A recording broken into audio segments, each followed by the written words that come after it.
नमस्कार, जनअपेक्षा न्यूज में आपका स्वागत है। मैं हूं आपके साथ दीप्ति। रुक करते हैं खास खबरों के साथ। मध्य प्रदेश के विधि महाविद्यालयों में हो रही अनियमितताओं को लेकर महाकौशल लॉ स्टूडेंट एसोसिएशन ने एक बार फिर रानी दुर्गावती विश्वविद्यालय के कुलपति को ज्ञापन सौंपा है।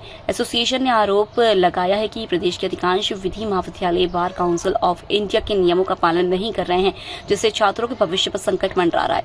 एसोसिएशन के अध्यक्ष अंकुश चौधरी के नेतृत्व में सौंपे गए इस ज्ञापन में यह मांग की गई है कि विश्वविद्यालय से संबद्ध सभी विधि महाविद्यालयों की तत्काल जांच कराई जाए और दोषी संस्थानों पर सख्त कार्रवाई हो। मुख्य अनियमितताएं: नियमित प्राचार्य की नियुक्ति नहीं। अधिकांश विधि महाविद्यालयों में कोड 28 के तहत प्राचार्य नियुक्त नहीं किए गए, जो कि नियमों का स्पष्ट उल्लंघन है।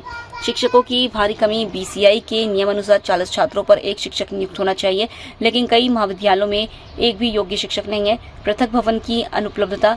कुछ संस्था एक ही भवन में कई कॉलेज संचालित करें, जबकि बीसीआई के अनुसार प्रत्येक विधि महाविद्यालय का स्वतंत्र भवन होना अनिवार्य है। फर्जी शिक्षकों की नियुक्ति। निरीक्षण के दौरान कुछ महाविद्यालय फर्जी शिक्षक खड़े कर देते हैं और उनकी वेतन पर्ची भी जांच के लिए उपलब्ध नहीं कराई जाती। नियमों के अनुसार निरीक्षण के समय कम से कम 6 माह की वेतन पर्ची का अवलोकन आवश्यक है। एसोसिएशन के सचिव राहुल अग्रिया और कोषाध्यक्ष हर्ष प्रताप सिंह ने कहा कि इन मुद्दों को लेकर 2 महीने पहले भी ज्ञापन सौंपा गया था, लेकिन अब तक कोई ठोस कार्रवाई नहीं हुई। यदि शीघ्र ही जांच नहीं कराई जाती तो संगठन आंदोलन करने के लिए बाध्य होगा। देखिए, आप लोग देख रहे होंगे कि आज हम लोग काली पट्टी बांधकर आज यहाँ पर ज्ञापन देने आए हुए। बिल्कुल इसी तरीके का हाल है विश्वविद्यालय की निरीक्षण कमेटी का, जो विश्वविद्यालय द्वारा ही गठित करी जाती है। आज हम लोग ने आरोप लगाया हुआ है विश्वविद्यालय की जो लॉ डिपार्टमेंट की जो निरीक्षण किया जाता है लॉ कॉलेजों का, उनके ऊपर, क्योंकि ये देखा जा रहा है कि बार बार, कि हमने पूर्व में भी ज्ञापन दिया हुआ था कि शहर के अंदर लगभग 10 से 12 विधि महाविद्यालय संचालित हो रहे हैं।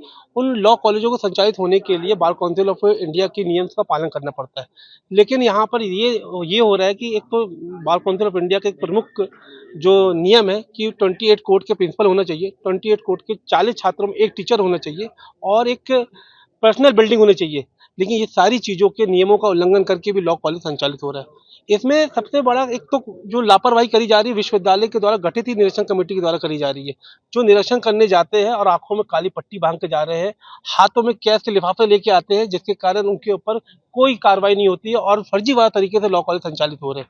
आज हमने भी तो मांग करी हुई है कि एक निष्पक्ष कमेटी वो बनाए और निष्पक्ष कमेटी में आज हमारे एसोसिएशन के किसी भी मेंबर को वो सदस्य बनाए, वो एक दिन में हम दूध का दूध और पानी का पानी कर देंगे। आज विश्वविद्यालय की स्थिति ऐसी हो गई है जैसे दूध की रक्षा करने के लिए बिल्ली को बैठा दिया जाता है।